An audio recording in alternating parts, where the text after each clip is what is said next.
Hello friends, Pandian store serial இனி வரப்போகிற எபிசோட்ஸ்க்கான review தான் பார்க்க போகிறோம். அடுத்தடுத்த சுவாரஸ்யங்களை தெரிஞ்சுக்கிறதுக்கு இந்த வீடியோவை ஸ்கிப் பண்ணாமல் கடைசி வரைக்கும் பாருங்கள். நம்ம மயில் இருந்துட்டு பாக்கியத்துக்கிட்டே இங்கே பாருங்கம்மா, இனிமேல் என்னோட வாழ்க்கையில் நீங்கள் எதுவுமே பண்ண தேவையில்லை. என்னோட வாழ்க்கையை எனக்கு பார்த்துக்க தெரியும். உங்கள் பேச்சு கேட்டு கேட்டு என்னோட வாழ்க்கை இந்த நிலைமையில் இருக்கிறதே போதுமா, இதுக்கு மேலேயும் என்ன பாலங்கலத்தில் தள்ளி விடாதீங்க. என்னோட வாழ்க்கையை எனக்கு பார்த்துக்க தெரியும் அப்படின்னு மயில் ஒரு பக்கம் சொல்லிக்கிட்டு இருக்காங்க. இன்னொரு பக்கம் பார்த்தீங்கன்னா நம்ம மீனா இருந்துட்டு அத்தைக்கிட்டே இந்த விஷயத்த சொல்லலாமா வேண்டாவா, இப்போ சொன்ன அத்தை என்ன ரியாக்ட் பண்ணுவாங்க, சொல்லலைன்னா என்ன என்கிட்ட இவ்வளோ நாளாக ஏன் மறைச்சுன்னு சொல்லுவாங்களே, என்ன பண்ணுறது அப்படின்னு சொல்லிட்டு ஓவராக திங்க் பண்ணிக்கிட்டே இருக்காங்க. அந்த நேரம் பார்த்து ராஜி வராங்க. ராஜி வந்த உடனே அக்கா என்னக்கா யோசிச்சுக்கிட்டே இருக்கீங்க அப்படின்னு சொல்லிட்டு கேட்கவும், இங்கே பாருமா ராஜி, நம்ம நகை விஷயத்தில் அத்தைக்கிட்ட இவ்வளோ நாளாக மறைச்சிக்கிட்டு இருக்கோம்.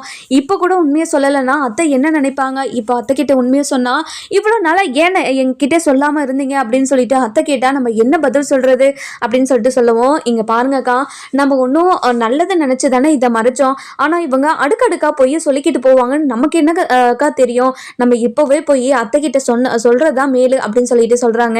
போய் அத்தைக்கிட்ட பேசலான்னு போகிறாங்க. ஆனால் அவங்க அழுது கட்டுறதையும் அவங்க மனசு வருத்தப்படுறதையும் பார்க்குறாங்க. அதுக்கப்புறம் சொல்ல மனசே வரமாட்டேங்குது.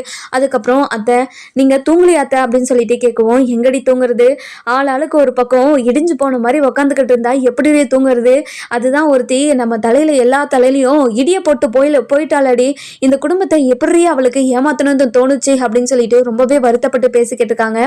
அத்தை நாளைக்கு கோயிலுக்கு போயிட்டு வரலாமா அத்தை அப்படின்னு சொல்லிட்டு கேட்கும். இங்கே பாருடி, கோயிலை பற்றியெல்லாம் என்கிட்ட எடுக்கவே எடுக்காதடி.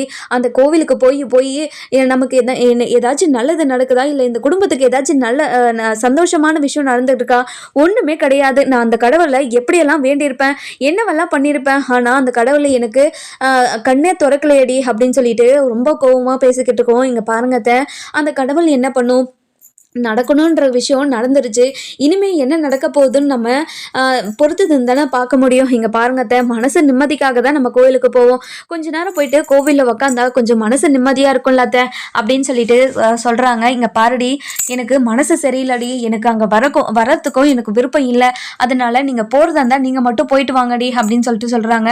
அதுக்கப்புறம் என்ன ஒரு பக்கமாக வந்துட்டு, அக்கா நீங்கள் சொல்லலாம் தானே போனீங்க, ஏன்க்கா சொல்லலை அப்படின்னு சொல்லிட்டு கேட்கவும், இங்கே பாரு ராஜி, அத்தையை பேசுறத பார்த்தியா, அத்தைக்கிட்ட சொன்னா என்ன எப்படி கோவப்படுவா போறாங்களோன்னு இங்கே பயந்துன்னு என்னால் சொல்லவே முடியல ராஜி, நீ சொல்ல வேண்டியதானே அப்படின்னு சொல்லிட்டு கேட்கவும், எனக்கும் அதே தான்க்கா, அத்தையை பார்த்த உடனே எனக்கு பயமாயிடுச்சு. அத்தை என்ன சொல்லுவாங்களோ ஏதோ சொல்லுவாங்களோன்னு நினச்சிதான்க்கா நானும் எதுவுமே சொல்லாமல் போயிட்டேன். நாளைக்கு அத்தை எப்படியாச்சும் கோவிலுக்கு கூட்டிகிட்டு போயிட்டு அங்கே எல்லா விஷயத்தையுமே அத்தைக்கிட்ட சொல்லிடணும். அத்தைக்கிட்ட சொன்னால் மட்டும்தான் என்னோட மனசு நிம்மதியாக இருக்கும். அவங்க முன்னவே கேட்டாங்கன்னு பார்த்தீங்களா, நம்மளும் ஏதாச்சும் பொய் சொல்லியிருக்கோமா, இல்லை நீங்கள் வேலைக்கு போகிறீங்களா அப்படின்னு இதை வச்சு பொய் சொல்கிறீங்களான்னு கேட்குறாங்க. இங்கே பாருங்கக்கா, இந்த விஷயத்த மட்டும் நம்ம இதுக்கு மேலே மறைச்சிக்கிட்டே இருந்தோம்னா நம்ம மேலே தப்பு இருக்கிற மாதிரி ஆகிடும்க்கா. ப்ளீஸ்க்கா, இந்த விஷயத்த நம்ம நாளைக்கு எப்படியாவது அத்தைக்கிட்ட சொல்லியே ஆகணும்க்கா அப்படின்றாங்க. சரி ராஜமா, நாளைக்கு எப்படியாவது அத்தைக்கிட்ட இந்த விஷயத்த நம்ம சொல்லிடலாம் சரியா அப்படின்னு சொல்லிட்டு போய் தூங்க ஆரம்பிச்சிடுறாங்க. அதுக்கப்புறம் என்ன, நம்ம கோமதி ஒரு பக்கமும் பாண்டியன் ஒரு பக்கமும் இடிஞ்சு போன மாதிரியே ஆளுக்கு ஒரு பக்கம் மூலையில் உட்காந்துக்கிட்டே ஒரு மாதிரி சரவணனை பற்றி யோசிச்சுக்கிட்டே இருக்காங்க. சரவணன் வந்துட்டு, என்னோட வாழ்க்கையில் மட்டும் எதுக்காக இப்படி நடக்கணும், சந்தோஷன்றது ஒன்று நம்ம வாழ்க்கையில் வரவே வராதா, இல்லை நம்ம இப்படியே தான் இருப்போமா அப்படின்னு சொல்லிட்டு ஓவர் திங்க் பண்ணிக்கிட்டே இருக்காரு. அதுக்கப்புறம் என்ன, நம்ம செந்தில் இருந்துட்டு, இங்கே பாருங்கண்ணே, நீங்கள் ரொம்ப நேரமாக முழிச்சுக்கிட்டே தான் இருக்கீங்க, தூங்குங்கண்ணே. இப்போ பாருங்கள் 4 மணி ஆக போகுது, இன்னும் நீங்கள் தூங்காமல் இருந்தால் எப்படின்னு உடம்புக்கு என்ன ஆகும் சொல்லுங்கள். நீங்கள் முதல்ல தூங்குங்க, எல்லா பிரச்சனையும் கண்டிப்பாக சீக்கிரத்தில் சரியாயிடும். என்னோட வாழ்க்கை சரியாகிற மாதிரி பிரச்சனையா இருக்குது, என்னோட வாழ்க்கை கடைசி வரைக்கும் இப்படிதான் இருக்கும் போல அப்படின்னு சொல்லிட்டு திரும்பி படுத்துக்கிறாரு. அதுக்கப்புறம் என்ன, நம்ம பாண்டியன் வீட்டுக்கு முன்னாடி அதாவது குடுகுடுப்பு சத்தம் வந்து கேட்டுகிட்டே இருக்கு. என்ன சத்தம் அப்படின்னு சொல்லிட்டு பாண்டியனும் நம்ம கோமதியும் பார்க்குறாங்க. அந்த நேரம் பார்த்து நம்ம மயிலும் ராஜு எழுந்துடுறாங்க. அத்தை என்னத்த சத்தம் வெளியே அப்படின்னு சொல்லிட்டு கேட்கவும், புடுபுடிக்கு காரம் வந்திருக்காங்க போலடி அப்படின்னு சொல்லிட்டு சொல்லுவோம். அத்தை அவங்க சொல்கிறத எல்லாமே நடக்கும் அத்தை, அவங்க என்னதான் சொல்கிறாங்கன்னு சொல்லிட்டு நம்ம போய் உக்காந்து கேட்போமா, அவர் மூஞ்சை தானே நம்ம பார்க்கக்கூடாது, நம்ம போய் அவங்க என்ன சொல்கிறாங்கன்னு போய் கேட்கும் அத்தை, வாங்க அத்தை அப்படின்னு சொல்லிட்டு கூப்பிட்றாங்க. சரிடி வாடி அப்படின்னு சொல்லிட்டு போயிட்டு உக்காந்து கேட்குறாங்க. அதாவது கதவு முன்னாடி உக்காந்துக்கிறாங்க. அதுக்கப்புறம் புடுகுபுடிக்காரு என்னதான் சொல்கிறாங்க அப்படின்னு சொல்லிட்டு கேட்டுகிட்டே இருக்காங்க. இந்த குடும்பத்துக்கு கெட்ட காலம் ஏற்பட போகுது, கெட்ட காலம் ஏற்படுது, அதாவது சுதாரிச்சு நல்லது பண்ணிக்கோங்க, நல்லது பண்ணிக்கோங்க அப்படின்னு சொல்லிட்டு நம்ம குடுகுடிப்புக்காரன் வந்து சொல்லிக்கிட்டே இருக்காங்க. இதை கேட்டு நம்ம மீனாக்கும் சரி கோமதிக்கும் சரி பயங்கரமாக ஷாக் ஆயிடுறாங்க. அதுக்கப்புறம் இங்கே பாருங்கம்மா, இந்த வீட்டுக்கு ஒரு பெரிய ஆபத்து வரப்போகுது. அந்த ஆபத்துலேருந்து நீங்கள் விலகணும்னா நீங்கள் ஒரு பரிகாரத்தை பண்ணணுமா, பரிகாரத்தை பண்ணணும். அப்படி பரிகாரத்தை பண்ணாமல் போயிட்டீங்கன்னா உங்கள் குடும்பத்துக்கு ஒரு பெரிய இழப்பா ஏற்படுமா. அந்த இழப்பை நீங்கள் ஈடு செய்யவே முடியாது. காலம் முழுக்க அந்த இழப்பை நினச்சி அவ்வளோ வருத்தப்பட்டுக்கிட்டே இருப்பீங்கம்மா. நீங்கள் சுதாரிச்சு இந்த இந்த பரிகாரத்தை மட்டும் பண்ணலைன்னா கண்டிப்பாக உங்களுக்கு பெரிய ஆபத்து ஏற்படுதுமா, ஆபத்து ஏற்படுது. கெட்ட காலம் பிறக்குது, கெட்ட காலம் பிறக்குது, உங்கள் குடும்பத்துக்கு கெட்ட காலம் பிறக்குது. அதை சுதாரிச்சு நல்ல காலமாக மாற்றிக்கோங்க, நல்ல காலமாக மாற்றிக்கோங்க அப்படின்னு சொல்லிட்டு நம்ம குடுகுடுக்காரன் சொல்கிறத கேட்டு நம்ம பாண்டியன், கோமதி, மீனான்னு எல்லாருமே பயங்கர ஷாக் ஆகிறாங்க. என்னது இப்படியெல்லாம் சொல்கிறாங்களே, என்ன ஆபத்து வரப்போகுது, என்ன பரிகாரம் பண்ணணும், ஒன்றுமே புரியலையே, இப்படியெல்லாம் சொல்லிக்கிட்டு இருந்தா எப்படி அத்தை? எனக்கு இதெல்லாம் கேட்டால் எனக்கு ரொம்ப பயமாக இருக்கு அத்தை. ஏதாச்சும் நடந்துருமோன்னு பயமாக இருக்குது. நீங்கள் எந்த பரிகாரம் பண்ணணும்னு அவருக்கு போய் கேட்டுட்டு வந்துடுறீங்களா? இங்கே பாருடி, நாளைக்கு காலையில் அவர் வருவார். அவர் வந்த உடனே என்ன பரிகாரம் ஏதுன்னு சொல்லிட்டு நம்ம அவங்க கிட்ட கேட்டுக்கலாம். அவன் தான் போயிட்டான்ல அப்படின்னு சொல்லிட்டு அதை பற்றியே நினச்சிக்கிட்டு இருக்காங்க. நம்ம கோமதிக்கு ஒரு பக்கம் சரவணன் ஏதாவது பண்ணிப்பானோ, அவனுக்கு ஏதாவது ஆயிடுமோ, அப்படி ஆயிட்டா நம்மளுக்கு நம்ம எப்படி இருப்போம், சரவணன் இல்லாத ஒரு வாழ்க்கையை வாழ முடியுமா அப்படின்னு என்னென்னமோ யோசிச்சுக்கிட்டே இருக்காங்க. அதுக்கப்புறம் இல்லை வேண்டாம் இப்படியெல்லாம் ஆகக்கூடாது அப்படின்னு சொல்லிட்டு ஒரு மாதிரி பதட்டமாக பண்ணிக்கிட்டு இருக்கவும் நம்ம பாண்டியன் இருந்துட்டு, கோமதி என்னாச்சு கோமதி, உனக்கு என்னாச்சு, ஐயோ என்னாச்சு கோமதி, தண்ணி ஏதாச்சும் கொடுக்குறியா அப்படின்னு சொல்லிட்டு கேட்கவும், இங்க பாருங்க சரவணன் ஏதாவது பண்ணிப்பானாங்க, இங்க பாருங்க அவன் கூட யாராச்சும் ஒருத்தர் இருந்துட்டே இருக்கணுங்க, அவனை தனியா யாருமே விடக்கூடாது. இங்க பாரு ராஜி, அது கதிர்கிட்ட சொல்லி எப்பவுமே அதாவது சரவணன் கூடயே ஒரு ஆள் இருக்கிற மாதிரி சொல்லிடு சரியா? அத்தை பயப்படாதீங்க அத்தை, ஒன்றும் ஆகாது. நான் அவர்கிட்ட கதிர்கிட்ட சொல்றேன், நான் எப்பவுமே மாமா கூடவே இருக்க சொல்றேன், நீங்க பயப்படாதீங்க. இங்க பாருடி, அவன் ஒரு நிமிஷம் கூட சரவணனை விட்டு போகக்கூடாது. சரவணன் ஏதாவது பண்ணிப்பானோன்னு பயமா இருக்கு. இந்த புடுபுடிக்கு காரம் வேற நம்ம குடும்பத்துக்கு கெட்ட காலம் ஏற்பட போகுதுன்னு சொல்றான். அது மட்டும் இல்லாம நம்ம குடும்பத்துக்கு ஒரு பெரிய இழப்பு ஏற்படுதுன்னு மட்டும் சொல்லிட்டு போயிட்டான். என்ன ஏதுன்னு சொல்லாம இந்த மாதிரி பாதிலேயே போயிட்டானே. இதெல்லாம் நினைச்சு எனக்கு அவ்வளோ கஷ்டமா இருக்குது. ஐயோ கடவுளே, என்னோட குடும்பத்துக்கு மட்டும் ஏன் இப்படி அதாவது இப்படி சோதனை கொடுத்துக்கிட்டே இருக்க. ஒரு சந்தோஷத்தை கொடுத்தனா அதுக்கு ஈடா என்னை கண்ணீர் விட வச்சுட்டே இருக்கே அப்படின்னு சொல்லிட்டு பயங்கரமா அழுதுகிட்டே இருக்காங்க. அதுக்கப்புறம் மீனா இருந்துட்டு, இங்க பாருங்க அத்தை, கண்டிப்பாக அதுக்கு ஒரு பரிகாரம் பண்ணால் இந்த தோசமெல்லாம் போயிட்டு நம்மளுக்கு நல்ல காலம் பிறக்கும்னு சொன்னால் இல்லாத நம்ம அந்த பரிகாரத்தை ஃபஸ்ட்டு பண்ணுவோம் சரிங்களா? நீங்கள் ஃபஸ்ட்டு கோவப்படாமல் இருங்க, அதே மாதிரி பதட்டப்படாமல் இருங்க சரிங்களா அப்படின்னு சொல்லிட்டு சொல்கிறாங்க. அதுக்கப்புறம் மீனா இருந்துட்டு கோமதியை மடியில் படுக்க வச்சு தூங்க வச்சிடுறாங்க. அதுக்கப்புறம் என்ன, நம்ம கோமதி இருந்துட்டு ஒரு மாதிரி முணங்கிட்டே இருக்கிறத பார்க்குறாங்க. அத்தை தூங்குங்க அத்தை, நம்ம காலையில் என்ன விஷயமா இருந்தாலும் பேசிக்கலாம் அப்படின்னு சொல்லிட்டு தூங்க வச்சிடுறாங்க. அதுக்கப்புறம் என்ன, இன்னொரு பக்கம் பார்த்தீங்கன்னா நம்ம மயிலுக்கு தூக்கமே வரமாட்டேங்குது. வீட்டில் இருக்கிறவங்க எல்லாருமே பாக்கியம், மாணிக்கா, சுடர்ன்னு சொல்லிட்டு எல்லாருமே தூங்கிடுறாங்க. ஆனால் நம்ம மயிலுக்கு தூக்கமே வரமாட்டேங்குது.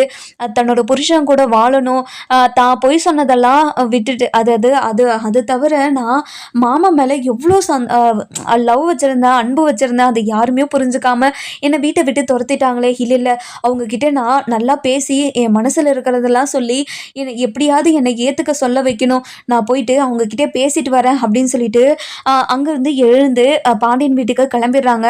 அதுக்கப்புறம் என்ன, பாண்டியன் வீட்டுக்கும் போயிடுறாங்க. போன உடனே போயிட்டு வீட்டை பூட்டிட்டு இருக்கிறதுனால வெளியவே உட்காந்து அழுதுகிட்டே இருக்காங்க. அதுக்கப்புறம் என்ன, விடியற்கால ஒரு 4:30 5 ஆகுது. நம்ம அதாவது மீனா இருந்துட்டு அவங்க அத்தை கோமதியை தலகாணியில் லைட்டாக படுக்க வச்சுட்டு அதுக்கப்புறம் எழுந்து போயிட்டு எழுறாங்க. அந்த நேரம் பார்த்து நம்ம ராஜு எழுந்துடுறாங்க. அக்கா எழுந்துட்டிங்களா தான், நம்ம போய் வெளியே வாசல் பெருக்கி கோலம் போட்டுட்டு வந்துடலாமா அப்படின்னு சொல்லிட்டு கேட்குறாங்க.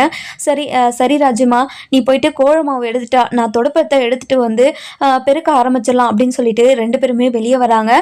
வெளியே வந்த உடனே மயில் உட்காந்து அழுதுகிட்டு இருக்கிறத பார்த்துட்டு பயங்கரமாக ஷாக் ஆயிடுறாங்க. அதுக்கப்புறம் கதவையும் பூட்டிடுறாங்க. அக்கா என்னக்கா எதுக்கா மயிலக்கா வந்து இங்கே உட்காந்துட்டு இருக்காங்க அப்படின்னு சொல்லிட்டு கேட்கவும், இங்க பாருமா ராஜி, நான் போயிட்டு மயிலக்கா கிட்ட ஒரு சில விஷயமெல்லாம் பேசணும், அக்கா கிட்ட பேசிட்டு வந்துடுறேன், அது வரைக்கும் நீ இங்கே நில்லு அப்படின்னு சொல்லிட்டு சொல்றாங்க. அதுக்கப்புறம் வெளியே போறாங்க. இங்க பாருங்கக்கா அப்படின்னு சொல்லிட்டு சொல்லுவோம். மயில் வந்துட்டு அழுதுகிட்டே, மீனா நான் ஏதோ என்னோட வீட்டோட சூழ்நிலைக்காக இப்படி ஒரு பொய் சொல்லி கல்யாணம் பண்ணிக்கிட்டேன். ஆனா நான் உங்க மேல வச்சிருந்தாலாம் உண்மையான அன்பு. என்னை யாருமே புரிஞ்சுக்காம இந்த வீட்டை விட்டு துரத்திட்டாங்க மீனா. நீயாவது எல்லாருக்கிட்டையும் பேசி என்னை இந்த வீட்டிலேயே இருக்க வை மீனா அப்படின்றாங்க. இங்க பாருங்கக்கா, இப்போ வரைக்குமே நீங்க ஒரு விஷயத்த யாருக்கிட்டையுமே சொல்லாம தான் இருக்கீங்க. இந்த விஷயத்த நீங்க ஃபர்ஸ்ட் ஸ்டார்டிங்லேயே சொல்லியிருந்தீங்கன்னா உங்ககிட்ட நான் சப்போர்ட்டுக்கு வந்திருப்பேன். ஆனா நீங்க இப்போ வரைக்குமே அந்த விஷயத்த சொல்லாம எல்லாரையும் கஷ்டப்படுத்திக்கிட்டு இருக்கீங்க. இந்த விஷயம் இன்னும் கொஞ்ச நாள் கழிச்சு தெரிஞ்சிருந்தா கண்டிப்பா அவங்க கஷ்டப்படுவாங்கல்ல. நீங்க இங்க பாருங்க, நீங்களே உங்க வாயால இந்த உண்மையை சொல்றீங்களா இல்ல நான் சொல்லட்டுமா அப்படின்னு சொல்லிட்டு கேக்குறாங்க. இங்க பாரு மீனா, நான் பண்ணதெல்லாம் தப்பு தான் மீனா. ஆனா இந்த விஷயம்லாம் தெரிஞ்சா கண்டிப்பா என்னை ஒரு அடியா வெறுத்துருவாங்க மீனா. அதனாலதான் சொல்லலாமா வேண்டாமான்னு பாத்துக்கிட்டு இருக்கேன் அப்படின்றாங்க. இங்க பாருங்கக்கா, இந்த விஷயத்த நீங்க சொல்லாம இருந்திருந்தாதான் உங்களை வெறுப்பாங்க. இங்க பாருங்கக்கா, இன்னும் கொஞ்ச நாள் கழிச்சு கூட உங்க மேல கோவமெல்லாம் போய் உங்களை ஏத்துக்கலாம். அது மட்டும் இல்லாம உங்களை ஏத்துக்கிட்ட போது இந்த இந்த இந்த உண்மை வந்து அதுக்கப்புறம் தெரிஞ்சா திரும்ப உங்களை வீட்டை விட்டு அனுப்பிடுவாங்கல்லக்கா. உங்க நல்லதுக்காக தான் சொல்றேன். நீங்க இப்போவே எல்லா உண்மையும் சொல்லிடுங்க. கொஞ்ச நாள் மாமாவோட கோவம், அத்தையோட அத்தை மாமா, சரவணன் மாமா கோவம் எல்லாம் குறைஞ்சி உங்களை கூட்டிட்டு போவாங்க. கண்டிப்பா எனக்கு அதுல நம்பிக்கை இருக்கு. நீங்க கவலைப்படாம நீங்க பண்ண எல்லா தப்புமே, அதாவது அந்த நகை விஷயத்துல மட்டும்தான் தப்பு பண்ணியிருக்கீங்களா இல்ல மீதி எந்த விஷயமா இருந்தா கூட பரவாயில்ல, நீங்க எல்லா விஷயத்தையும் அத்தைக்கிட்டையும் மாமா கிட்டையும் சரவணன் மாமா கிட்டையும் சொல்லிடுங்க. சொல்லிட்டதுக்கப்புறம் அதுக்கப்புறம் அவங்க கோவப்படுவாங்க தான், நான் இல்லைன்னெல்லாம் சொல்லலை. அவங்க கோவப்படுறதுலையும் நியாயம் இருக்குது இல்லை. அவங்க நியாயமாக தானே கோவப்படுறாங்க. அந்த கோவத்தை நீங்கள் கொஞ்சம் பொறுத்துக்கிட்டா போதும். கண்டிப்பாக இன்னும் கொஞ்ச நாளில் அவங்க மனசெல்லாம் மாறி உங்களை கூட்டிகிட்டு போவாங்கக்கா. நீங்கள் எப்படியாவது அவங்க கிட்ட சொல்லிடுங்கக்கா. இல்லைனா நீங்கள் சொல்லணும்னா கண்டிப்பாக இந்த விஷயத்த நான் சொல்கிற மாதிரி இருக்கும். நான் சொன்னேன்னா கண்டிப்பாக உங்கள் மேலே இன்னும் அதிகமாக தான் கோவம் வரும். உங்கள் மேலே வெறுப்பு மட்டும்தான்க்கா வரும். அதனால தான் உங்ககிட்ட சொல்கிறேன். உங்களை பார்த்தா எனக்கும் கஷ்டமாக தான் இருக்குது. என்ன பண்றது, இங்க பாருங்கக்கா, நான் சொல்றத சொல்லிட்டேன், அதுக்கப்புறம் உங்க இஷ்டம் அப்படின்னு சொல்லிட்டு உள்ள போயிடறாங்க. உள்ள போன உடனே நம்ம ராஜு வந்துட்டு, அக்கா அக்கா என்னக்கா சொன்னாங்க அப்படின்னு சொல்லிட்டு கேட்கவும், அவங்க என்ன சொல்றாங்க, ஏதோ குடும்ப சூழ்நிலை தப்பு பண்ணிட்டேன், என்னை மன்னிச்சிருங்க, இந்த வீட்டுக்குள்ள ஏத்துக்கோங்க அப்படின்னு என்கிட்ட கேட்கறாங்க. என்கிட்ட கேட்டு என்ன பிரயோஜனம் இருக்குது? அத்தைக்கிட்டையும் மாமா கிட்டையும் கேட்டா தானே இதுக்கு ஒரு முடிவே கிடைக்கும். இதுக்கு அதாவது இவங்க விஷயத்துல என்ன முடிவு வரும்னே எனக்கு சத்தியமா தெரியல. அதுக்கப்புறம் என்ன இவங்க எல்லாருமே சேர்ந்து சரவணன் மாமா வாழ்க்கையில என்ன பண்ண போறாங்கன்னு தெரியல. இல்ல சரவணன் மாமா என்ன முடிவு எடுக்க போறானோ தெரியல. நம்ம இந்த விஷயத்த போயிட்டு அத்தை கிட்ட சொல்லலாமா அப்படின்னு சொல்லிட்டு அதாவது ராஜியை கூட்டிட்டு போறாங்க. அத்தை, மயிலக்கா வெளியே உக்காந்து அழுதுகிட்டு இருக்காங்க, எதுக்கு வந்திருக்காங்கன்னு தெரியல அப்படின்னு சொல்லிட்டு சொல்லவும், இதை கேட்டு நம்ம கோமதிக்கு பயங்கரமா கோவம் வந்துருது. என்ன ராஜுமா என்ன மெயினா சொல்ற நீ? அவ வந்திருக்காளா? அந்த கேடுகட்டவ எதுக்கு இந்த வீட்டுக்கு வந்திருக்கான்? இந்த வீட்டுக்கு வராதன்னு சொல்லிட்டு தானே அவளை வீட்டை விட்டு துரத்து விட்டோம். திரும்பவும் எதுக்கு இந்த வீட்டுல இருக்கிறவங்களெல்லாம் அசிங்கப்படுத்துறதுக்கு, இன்னும் அவமானப்படுத்துறது பத்தலையாமா? இன்னும் அசிங்கப்படுத்தணும் தான் வந்திருக்காள். அவளை சும்மாவே விடுறதில்ல அப்படின்னு சொல்லிட்டு பயங்கர கோவத்துல போறாங்க. அந்த நேரம் பார்த்து நம்ம சரவணன் மாடியிலிருந்து வராரு. வந்த உடனே நம்ம கோமதி பயங்கர கோவமா வெளியே போறத பாக்குறாரு. பார்த்த உடனே அம்மா எங்கம்மா போறீங்க அப்படின்னு சொல்லிட்டு கேட்கவும், டே சரவணா, நீ வெளியே வராதடா, நான் அவகிட்ட பேசிட்டு வரேன், அவகிட்ட பேசிட்டு வந்து அவளை அனுப்பிட்டு வந்து உங்ககிட்ட பேசுறேன்டா அப்படின்னு சொல்லிட்டு வெளியே போறாங்க. வெளியே போன உடனே மயில உட்காந்து அழுதுகிட்டு இருக்கிறத பாக்குறாங்க. ஏய், எதுக்காக இங்க வந்த? பண்ண அசிங்கெல்லாம் பத்தாதான், பண்ண துரோகமும் பத்தாதான், இன்னும் என்ன பண்ணலான்னு உட்காந்துக்கிட்டு இருக்கீங்க? இங்க பாருடி, உனக்கு வெக்கமான சூடு சொர்ண ஏதாச்சும் ஒண்ணு இருக்குதா இல்லையாடி? எதுக்காகடி இங்க வந்து உட்காந்து எல்லார் உயிரும் வாங்கிக்கிட்டு இருக்க? இங்க பாரு, இனிமே உன்னை ஏத்துக்கோங்க மட்டும் நினைச்சு கூட பார்க்காத. இனிமே அதாவது இந்த வீட்டுக்குள்ள உங்களை சேர்த்தவே மாட்டேன்டி. இப்படி ஒரு கேவலமான ஜென்மங்களா இருக்கீங்களே, இப்படி நாங்க அதாவது எதுவுமே விசாரிக்காம உங்களை கல்யாணம் பண்ணது தப்பு தாண்டி, எங்களோட தப்பு தான். அந்த தப்புக்காக மட்டும்தான் இப்போ வரைக்கும் நாங்க போலீஸ் ஸ்டேஷனுக்கு போகாம இருக்கோம். அப்படி போலீஸ் ஸ்டேஷனுக்கு மட்டும் போயிருந்தோம்னு வச்சுக்கோங்களா, நீங்க எல்லாருமே ஜெயிலுக்கு தான் போயிருக்கணும். அது முதல்ல மனசுல வச்சுக்கிட்டு இப்போ எந்த பிரச்சனையும் பண்ணாம போனா உங்களுக்கு நல்லது. அப்படி இல்லைன்னா நீங்க ஜெயிலில் கழித்துன்ற மாதிரி தான் இருக்கும் அப்படின்றாங்க. இங்க பாருங்க, இது என்னோட வீடு, நான் எங்கேயுமே போக மாட்டேன். நீங்க என்னதான் சொன்னாலும் பண்ணாலும் எத்தனை நாள் ஆனாலும் நான் இங்க தான் இருக்க போறேன். நீங்க என்ன பண்றீங்களோ பண்ணிக்கோங்க அப்படின்னு சொல்லிட்டு சொல்லுவோம். இதை கேட்ட கோமதிக்கு பயங்கரமா கோவம் வந்தது. இங்க பாருடி, இந்த மாதிரி திமிரா பேசுற வேலை எனக்கு என்கிட்ட வச்சுக்காத, இது என்னோட வீடு, முதல்ல இந்த வீட்டை விட்டு போடி அப்படின்னு சொல்லிட்டு சொல்றாங்க. இங்க பாருங்க, நீங்க என்னை எவ்வளவு அசிங்கப்படுத்துறீங்களோ படுத்திக்கோங்க, என்ன அடிக்கிறீங்களா அடிச்சுக்கோங்க, ஆனால் நான் இங்கே தான் இருப்பேன், நான் எங்கேயுமே போக மாட்டேன். இங்கே பாருடி, எங்கள் வீட்டில் இருக்கிறவங்கள எவ்வளோ கஷ்டப்படுத்தியும் பத்தலைன்னு சொல்லிட்டு இப்போ ஊர் முன்னாடி வச்சு எங்களை அசிங்கப்படுத்தலான்னு வந்திருக்கியாடி. இங்கே பாருடி, நாங்கள் கௌரவமாக வாழ்ந்த குடும்பம்டி. நாங்கள் இப்படி உன்னை கல்யாணம் பண்ணிக்கிட்டு வந்துட்டு இப்படி கேவலப்பட்டு அசிங்கப்பட்டு எல்லார் முன்னாடியும் தலை குனிஞ்சு நிற்கிறோண்டி.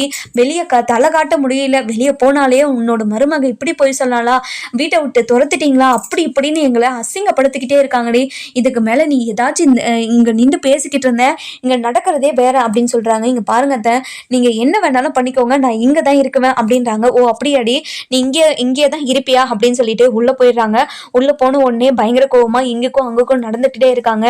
அத்தை என்னத்தான் ஆச்சு, அக்கா என்னத்தான் சொன்னாங்க அப்படின்னு சொல்லிட்டு கேட்கவும், அவ என்னத்த சொல்லுவா, அவ என்ன பண்ணாலும் செஞ்சாலும் இங்கே தான் இருப்பாளாம், அவளை இன்னுமே பண்ண முடியாதான் அப்படின்னு சொல்லிட்டு அவ அவ்வளோ திமிரா பேசுறா. ஃபோனை எடுத்துட்டு வா அப்படின்னு சொல்லிட்டு மீனா கிட்ட சொல்லுவோம். மீனா இருந்துட்டு கோமதியோட ஃபோனை எடுத்துட்டு வந்து கொடுக்குறாங்க. கொடுத்த உடனே நம்ம பாக்கியத்துக்கு கால் பண்றாங்க. கால் பண்ண உடனே, ஏங்க உங்களுக்கு கொஞ்சமாவது மனசுல ஈரன்னு ஒன்று இருக்குதா இல்லையாங்க, எதுக்காகங்க உங்க பொண்ணை இங்க அனுப்பி எங்களை அசிங்கப்படுத்திக்கிட்டீங்க, அவ்வளோ ஆர்ப்பாட்டம் பண்ணிட்டு இருக்கா, இந்த வீட்டை விட்டு போக மாட்டேன்னு. இங்க பாருங்க, உங்க பொண்ணை வந்து இங்க கூட்டிட்டு போறீங்களா இல்லையா அப்படின்னு சொல்லிட்டு பயங்கர கோவமா சொல்லுவோம். இங்க பாருங்க, என்னோட பொண்ணை காணும்னு சொல்லிட்டு நானே தேடிக்கிட்டு தான் இருந்தேன், அங்கதான் வந்திருக்காளா அப்படின்னு சொல்லிட்டு கேட்கவும், இங்க பாருங்க, நீங்க தான் அனுப்பி வச்சீங்கன்னு எனக்கு தெரியும், இந்த மாதிரி நாடகம் போடுற வேலை எல்லாம் என்கிட்ட வச்சுக்காதீங்க, ஃபர்ஸ்ட் முதல்ல வந்து உங்க பொண்ணை கூட்டிட்டு போங்க அப்படின்னு சொல்லிட்டு பயங்கர கோவமா சொல்லுவோம்.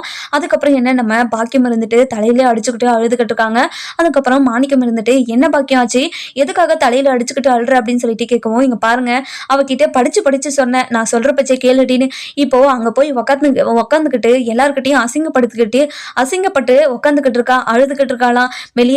வெளியே வாசல்ல உக்காந்துக்கிட்டு இந்த வீட்டை விட்டு போக மாட்டேன்னு எல்லாருக்கிட்டையும் சொல்லிக்கிட்டு இருக்காளாம். இப்போ வந்து நம்மளை கூட்டிட்டு போக சொல்றா அப்படின்னு சொல்லிட்டு பயங்கர கோவமா பேசவும், அதுக்கப்புறம் என்ன, நம்ம பாக்கியம் இருந்துட்டு வாங்க போய் பார்த்துட்டு வந்துடுவோம் அப்படின்னு சொல்லிட்டு கூப்பிடுறாங்க. அதுக்கப்புறம் என்ன, பாக்கியமும் மாணிக்கமும் நம்ம பாண்டியன் வீட்டுக்கு வராங்க. வந்த உடனே நம்ம பாக்கியம் இருந்துட்டு மயில் அழுதுகிட்டு இருக்கிறத பார்த்துட்டு, மயில் என்னாச்சு மயில், ஏன் மயில் இப்படியெல்லாம் அழுதுகிட்டு இருக்கு அப்படின்னு சொல்லிட்டு கேட்குறாங்க.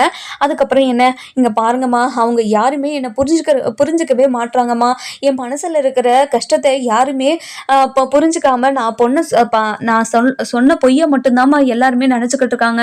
இங்கே பாருமா, என்னால் இந்த வீட்டை விட்டெல்லாம் வர முடியாதுமா, எத்தனை நாள் ஆனாலும் நான் இங்கே தாம்மா இருக்க போகிறேன், நீ ஃபஸ்ட்டு வீட்டுக்கு கிளம்புமா அப்படின்னு சொல்லிட்டு சொல்கிறாங்க. இதை கேட்டு நம்ம பாக்கியம் இருந்துட்டு போய் கதவு கிட்ட, இங்கே பாருங்க, கதவை தட்டிக்கிட்டே, இங்கே பாருங்க, உங்கள் மனசில் ஈரன்னு ஒன்று இருக்குதா இல்லையா, மனசாட்சி இல்லாதவங்களா நீங்கள், என்னோட பொண்ணு வெளியே உக்காந்து எப்படி அழுதுகிட்டு இருக்கு, இங்கே பாருங்க, நீங்கள் வந்து என்னோட பொண்ணை கூட்டிகிட்டு போகிறீங்களா இல்லையா அப்படின்னு சொல்லிட்டு கேட்கவும், இங்கே பாருங்க, நீங்கள் யாருமே நல்லாவே இருக்க மாட்டீங்க, என் பொண்ணு இப்படியெல்லாம் அழுதுகிட்டு இருக்கு, என் பொண்ணும் அழுக வச்சுட்டு இப்படி நீங்க உள்ள உக்காந்து நிம்மதியா இருக்கீங்களே, உங்களுக்கு மனசாட்சின்றது ஒண்ணு இருக்குதா இல்லையா, நீங்க நாசமா போயிடுவீங்க, அழிஞ்சு போயிடுவீங்க அப்படின்னு சொல்லிட்டு வாய்க்க வந்தபடியெல்லாம் சாபம் விட்டுட்டு இருக்காங்க. இதெல்லாம் கேட்டு சரவணனுக்கு பயங்கர கோவம் வந்துடுது. வெளியே பயங்கர கோவமா வந்து கதவை திறக்கிறாங்க. கதவை திறந்த ஃபோர்ஸ்ல வந்து நம்ம பாக்கியம் போய் பக்கம் விழுந்துடுறாங்க. விழுந்த உடனே நம்ம மயில இருந்துட்டு பாக்கியத்தை எழுப்பி விடுறாங்கம்மா, என்னாச்சுமா அப்படின்னு சொல்லிட்டு கேட்கவும், இங்க பாருங்க, எல்லா தப்பையும் பண்ணிட்டு ஒரு தப்பும் பண்ணாத மாதிரி இப்படி வந்து கேவலமா பேசுறதுக்கு உங்களால எப்படி முடியுது, இங்க பாருங்க, இந்த வீட்டுக்கு இன்னொரு தடவை வந்தீங்கன்னா எனக்கு பயங்கர கோவம் வந்துடும், அதுக்கப்புறம் நான் என்ன பண்ணுவேன் ஏது பண்ணுவேன்னு எனக்கே தெரியாது அப்படின்னு சொல்லிட்டு பயங்கர கோவமா சொல்லவும், அக்கம் பக்கத்துல இருக்கவங்க, எதிர் வீட்டுல இருக்கிறவங்க எல்லாருமே வந்து இவங்க சண்டை போட்டுக்கிட்டு இருக்கிறத பாக்குறாங்க. அதுக்கப்புறம் என்ன, நம்ம பாண்டியன் வந்துட்டு சரவணா இருடா அப்படின்னு சொல்லிட்டு சொல்லுவோம். இங்க பாருங்கப்பா, நீங்க கொஞ்ச நேரம் அமைதியா இருங்கப்பா அப்படின்னு சொல்லிட்டு சொல்றாங்க. அதுக்கப்புறம் என்ன, நம்ம பாக்கியம் இருந்துட்டு, இங்க பாருங்க தம்பி, உங்களுக்கு மனசாட்சினது ஒண்ணு இருக்குதா இல்லையா, கட்டின பொண்டாட்டியே இப்படி வெளியே விட்டு 4 பேரும் முன்னாடி அசிங்கப்படுத்திக்கிட்டு இருக்கீங்களே, ஏன் தம்பி இப்படி எல்லாம் பண்றீங்க அப்படின்னு சொல்லிட்டு கேட்கவும், இங்க பாருங்க, என்ன மாப்பிள்ளன்ற வேலையும் என்ன தம்பின்ற வேலையும் வச்சுக்காதீங்க, இங்க பாருங்க, நீங்க யாரோ நான் யாரோ, உங்களை கல்யாணம் உங்க வீட்டுல பொண்ணு எடுத்ததான் எங்களுக்கு ஞாபகமே கிடையாது, நீங்க உங்க பொண்ணை கூட்டிட்டு இங்க இருந்து கிளம்புங்க அப்படின்னு சொல்லிட்டு சொல்லுவோம். இங்க பாருங்க தம்பி, இப்படி எல்லாம் பேசாதீங்க தம்பி, ஏன் தம்பி இப்படி எல்லாம் பேசுறீங்க அப்படின்னு சொல்லிட்டு சொல்லுவோம். அதுக்கப்புறம் நம்ம இது சரவணன் இருந்துட்டு மயில்கிட்டே இங்கே பாருடி, இனிமே இந்த வீட்டில் தான் இருப்பேன், இந்த வீட்டில் இருக்கிறவங்கள கஷ்டப்படுத்துவேன், அசிங்கப்படுத்துவேன், இப்படி ரோட்டில் வச்சு சண்டை போட்டுக்கிட்டே இருப்பேன், இந்த வீட்டில் தான் இருப்பேன்னு நீ இந்த மாதிரி சண்டை போட்டுக்கிட்டே இருந்தேன்னு வச்சுக்கேன், நீ தான் என்னோட சாவுக்கு காரணம்னு சொல்லிட்டு எழுதி வச்சுட்டு நான் செத்துருவேன், பரவாயில்லையே உனக்கு அப்படின்றாங்க. மாமா என்ன மாமா இப்படியெல்லாம் பேசுறீங்க, ஏன் மாமா இப்படியெல்லாம் பண்ணாதீங்க மாமா, என்னோட மனசில் இருக்கிற அன்பை புரிஞ்சுக்கோங்க மாமா, உங்கள் மேலே வச்ச அன்பு நான் உண்மை மாமா, ஏமாம்மா என்னோட மனசுல இருக்கிற அன்பை நீங்க புரிஞ்சுக்கவே மாட்டீங்க, உங்க வீட்டில் இருக்கிறவங்க எல்லாரும் மேலேயும் வச்ச அன்பு உண்மை மாமா, நான் பொய் சொன்னேன்னு ஒரே காரணத்துக்காக என்னோட அன்பை நீங்க கொச்சப்படுத்தாதீங்க மாமா, ப்ளீஸ் மாமா அப்படின்ட்டாங்க. சி வாயை மூடுடி, நீ உண்மையான அன்பை என் மேலே வச்சிருந்தியா, இங்க பாருடி, நீ சொன்ன பொய்யெல்லாம் எங்க வெளியே வந்துருமோன்றதுக்காக தான் எல்லார்கிட்டையும் பணிவிட செய்யற மாதிரி நடிச்சுக்கிட்டு இருந்த, நீ நடிச்ச நடிப்பால எங்க அப்பா வீட்டில் இருக்கிறவங்க எல்லாரும் விட உன் மேலே தாண்டி மரியாதை அதிகமாக வச்சுருந்தாங்க, உனக்கு வெக்கமா இல்லையா, அசிங்கமா இல்லையா அப்படின்னு சொல்லிட்டு பயங்கர கோவமாக கேட்டுட்டு இருக்கவும், அதுக்கப்புறம் என்ன நம்ம பாண்டியன் இருந்துட்டு, டே சரவணா இங்கே பாருடா, அவளுக்காக நீ எதுக்காகடா சாகணும், நீ ஏன்டா முட்டாள்தனமாக முடிவு எடுக்கிற அப்படின்னு சொல்லிட்டு பாண்டியன் கேட்கவும், இங்கே பாருங்கப்பா எனக்கு இவகிட்ட இருந்து விடுதலை வாங்கி கொடுங்கப்பா, இவகிட்ட இருந்து எனக்கு டிவோர்ஸ் வாங்கி கொடுங்கப்பா அப்படின்னு சொல்லிட்டு பாண்டியன் கிட்ட கேட்கவும், நம்ம பாண்டியன் இருந்துட்டு, டே சரவணா அப்படின்னு சொல்லிட்டு, டே சரவணா நீ கவலைப்படாதடா, நீ கேட்ட டிவோர்ஸை நான் வாங்கி கொடுக்குறேன்டா, நீ கவலைப்படாதடா அப்படின்னு சொல்லிட்டு சொல்லவும், இதை கேட்ட பாக்கியத்துக்கு பயங்கர கோவம் வந்துடுது. என்ன டிவோர்ஸ் வாங்கி கொடுக்க போகிறீங்களா, இங்கே பாருங்கள் அதை பண்ணிடுவீங்களா, நான் எங்களால் டிவோர்ஸ் எல்லாம் கொடுக்க முடியாது, என்னோட பொண்ணு இங்கே தான் வாழ்வா, நீங்கள் என்ன பண்ணாலும் என்ன செஞ்சாலும் என்னோட பொண்ணை இங்கே நான் வாழ வைப்பேன், எப்பாடுபட்டுவாது கண்டிப்பாக என் பொண்ணு இந்த வீட்டில் தான் வாழ வைக்கிற மாதிரி பண்ணுவேன், பார்க்குறீங்களா அப்படின்றாங்க. இதை கேட்டு நம்ம சரவணனுக்கு பயங்கர கோவமாக வந்துடுது. இங்கே பாருங்கள் நீங்கள் என்ன பண்ணுறீங்களோ பண்ணிக்கோங்க, உங்களால் முடிஞ்சது எல்லாத்தையுமே பண்ணுங்க, நீங்க என்ன பண்ணாலும் எங்களுக்கு கவலையே கிடையாது அப்படின்னு சொல்லிட்டு பயங்கர கோவமா சொல்லவும், இதை கேட்ட நம்ம பாக்கியத்துக்கு கோவமாக வந்தது. இங்கே பாருங்கள், வாங்க நம்ம போலீஸ் ஸ்டேஷன் போகலாம், இங்கே பாரடி மயில் இவங்க கிட்ட நீ கெஞ்சிக்கிட்டு இருக்கிறதுனாலையோ அவங்க காலில் விழுறதுனாலையோ இங்கே எதுவுமே நடக்க போகிறதில்ல, எதுவுமே மாற போகிறதில்ல, அம்மா பேச்சை கேட்கலன்னா உன்னோட வாழ்க்கை நடு தெருவில் தான் நிற்கும், இங்கே வரையா இல்லையா, இங்கே பாருங்கம்மா நீங்கள் பண்ணதெல்லாம் போதும், நீங்கள் எனக்கு சொல்லி கொடுத்தது உங்கள் பேச்சை கேட்டது எல்லாமே போதும்மா, உங்களால் தான் என்னோட வாழ்க்கையை இப்படி நடு தெருவில் நின்றுட்டுருக்கு, திரும்ப அவங்கள அசிங்கப்படுத்தியோ பொய் சொல்கிறதுனாலையோ திரும்ப என்னோட வாழ்க்கை சரியாக போறதில்ல, இங்க பாருமா திரும்ப இந்த மாதிரி பண்ணிக்கிட்டு இருக்காதுமா, என்னோட வாழ்க்கையை நானே பாத்துக்கிறேன்னு சொல்லிட்டேன்ல, நீ எதுக்காக வந்த, நீ ஃபர்ஸ்ட் இங்க இருந்து போமா அப்படின்னு சொல்லிட்டு சொல்றாங்க. இங்க பாருங்க மாமா அத்தை, உங்ககிட்ட இன்னொரு விஷயத்த நான் சொல்லணும், இன்னும் ஒரு விஷயம் மட்டும்தான் உங்ககிட்ட நான் பாக்கி வச்சிருக்கேன், இந்த விஷயத்தால பொய் சொல்லிதான் இப்போ கல்யாணமே பண்ணி வச்சாங்க, 2 விஷயம் உங்களுக்கு தெரிஞ்சிருச்சு, இன்னொரு விஷயம் நான் சொல்றேன் அப்படின்றாங்க. இதை கேட்ட பாக்கியம் வந்துட்டு, ஏ மயிலு என்னடி ஆச்சு உனக்கு, எதுக்காக இப்படி எல்லாம் பண்ணிக்கிட்டு இருக்க, இங்க பாரு வாயை மூடு, நீ உன்னோட வாழ்க்கையை சரி பண்றது என்னோட பொறுப்பு அப்படின்னு சொல்லிட்டு சொல்லவும், இதை கேட்ட மயிலுக்கு, இங்க பாருங்கம்மா நான் திரும்ப நீ என்கிட்ட இந்த மாதிரி பேசிக்கிட்டே இருந்தனா எனக்கு பயங்கர கோவம் வந்துருதோ, உன்னாலதான் என்னோட வாழ்க்கை இப்படி இருக்குதுன்னு உனக்கு கொஞ்சம் கூட நினைப்பே இல்லைல்ல, நீ பாட்டுக்கு பேசிக்கிட்டே இருக்க, கொஞ்ச நேரம் நீ அமைதியே இரு, நான் என்னோட வாழ்க்கையை நான் பாத்துக்கிறேன் அப்படின்னு சொல்லிட்டு சொல்றாங்க. அதுக்கப்புறம் நம்ம கோமதி இருந்துட்டு, ஏய் நீங்க எல்லாரும் என்னடி பேசிக்கிட்டு இருக்கீங்க, இன்னும் என்னென்னலாம் மறைச்சு வச்சிருக்கீங்க, நீங்க சொல்லுடி என்னடி மறைச்சா அப்படின்னு சொல்லிட்டு கேட்கவும், இங்க பாருங்க எங்க அப்பாவும் எங்க அம்மாவும் உங்களுக்கு அதாவது 80 பவுன் நகை போட்டு கல்யாணம் பண்ணிக்கிட்டு கொடுக்குறேன்னு சொன்னாங்கல்ல அப்படின்றாங்க. ஆமா அந்த நகையெல்லாம் கவரிங்கா அப்படின்னு சொல்லிட்டு கேட்குறாங்க. இல்லத்த அதுல 8 பவுன் மட்டும்தான் தங்கம், இது எல்லாமே கவரிங் அப்படின்னு சொல்லிட்டு சொல்றாங்க. இதை கேட்டு நம்ம பாண்டியன் கோமதி அதுக்கப்புறம் மயிலு சரவணன் அதுக்கப்புறம் என்ன எல்லாருமே பயங்கர ஷாக்கு.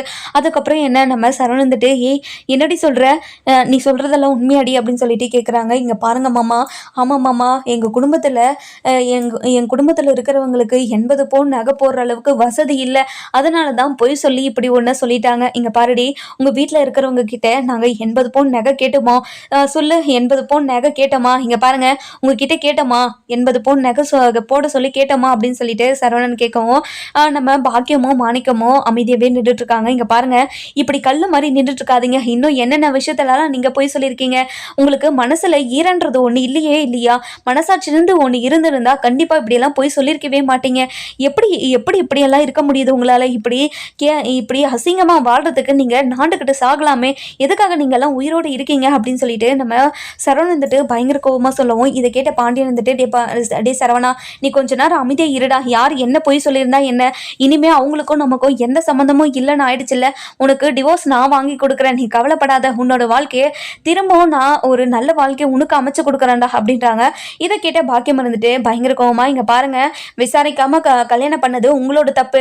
அதுக்கு நாங்க என்ன பண்ண முடியும்? அதுக்காக என்னோட பொண்ணோட வாழ்க்கையை நடுத்தருவில் விட சொல்றீங்களா? அதெல்லாம் என்னால முடியாது. உங்க பையனுக்கு டிவோர்ஸ் வாங்கி கொடுத்துட்டு இன்னொரு கல்யாணம் பண்ணி வச்சிருவீங்க. என்னோட பொண்ணு என்ன பண்ணுவா? என் பொண்ணு நடுத்தருவில் நிக்க சொல்றீங்களா? இங்க பாருங்க, அதெல்லாம் நான் விடவே மாட்டேன். அதுக்கு சம்மதிக்கவும் மாட்டேன். நீங்க என்னோட பொண்ணு உங்களுக்கு டிவோர்ஸ் கொடுக்கவே மாட்டா. என் பொண்ணும் சம்மதிச்சா தானே இதுக்கு டிவோர்ஸ் கொடுப்பாங்க. அதே மாதிரி நீங்க கோர்ட்டுக்கு போங்க. கோர்ட்டுக்கு போயிட்டு நான் பாத்துக்கிறேன் அப்படின்னு சொல்றாங்க. அதுக்கப்புறம் பாண்டியன் வந்துட்டு, உங்களால என்ன முடியுமோ பண்ணிக்கோங்க. நீங்க பண்ண ஃப்ராடு தனத்தெல்லாம் சொன்னாவே எங்களுக்கு டிவோர்ஸ் கொடுத்துருவாங்க அப்படின்றாங்க. இங்க பாருங்க, நீங்க என்ன வேணாலும் சொல்லிக்கோங்க. 1000 பொய் சொல்லி ஒரு கல்யாணத்தை பண்ணலான்னு பெரியவங்க அப்பவே சொல்லியிருக்காங்க. நான் ஒரு 3 பொய் சொல்லி தான் இந்த கல்யாணத்தை பண்ணியிருக்கேன். இதுல எந்த பிரச்சனையும் வராதுன்னு எனக்கு தெரியும். கோர்ட்ல இருக்கிறவங்க என்ன சொல்றாங்கன்னு நானும் பாத்துடுறேன் அப்படின்னு சொல்லிட்டு பாக்கியம் ஒரு பக்கம் சவால் விடுறாங்க. இன்னொரு பக்கம் பாத்தீங்கன்னா நம்ம சரவணன் வந்துட்டு, இங்க பாருடி, இன்னொரு பக்கம் இந்த வீட்டு பக்கம் வந்துட்டேன். அப்புறம் என்னோட சாவு உன்னாலதான் ஆயிடும். இங்க பாரு, இனிமே என்னோட வீட்டுல இருக்கிறவங்களை கஷ்டப்படுத்தணும்னு நினைச்சேன். உன்னை சும்மாவே விட மாட்டேன் அப்படின்னு சொல்லிக்கிட்டு இருக்காங்க. இதுக்கப்புறம் இந்த கதையில என்ன சுவாரஸ்யம் நடக்குதுன்னு சொல்லிட்டு நம்ம வர எபிசோட்ல பார்க்கலாம். இந்த வீடியோ உங்களுக்கு பிடிச்சிருந்தா லைக் பண்ணுங்க, சப்ஸ்கிரைப் பண்ணுங்க, மறக்காம பெல் ஐகானையும் கிளிக் பண்ணிக்கோங்க.